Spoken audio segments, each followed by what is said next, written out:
అక్షరాల వచన కవితా సంపుటిలో నేను రాసిన కవిత విశ్వ చైతన్య దీప్తి. ఆలోచనలు గడ్డకట్టి హృదయాన్ని వేధిస్తున్నప్పుడు, మేధస్సు శిథిలమై సకలం కకావికలమైపోతున్నప్పుడు, అణ్వాయుధపు శకలమేదో ఒంట్లోకి చొరబడినట్లు 1000 విధ్వంసాల అలజడి. కవి అంతరంగమెప్పుడు సముద్రం గర్భీకరించుకొన్న బడబానలమే.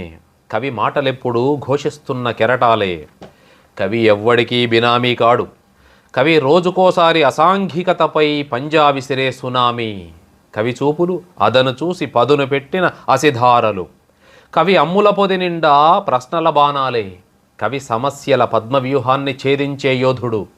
కవిత్వమంటే సామూహిక జీవనతత్వాన్ని మానవత్వంగా మార్చే పరుసవీధి.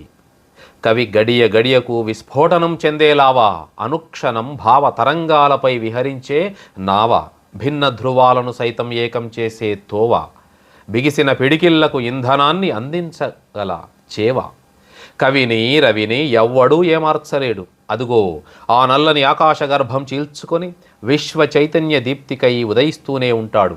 శాశ్వత కీర్తి పతాకమై ఎగురుతూనే ఉంటాడు.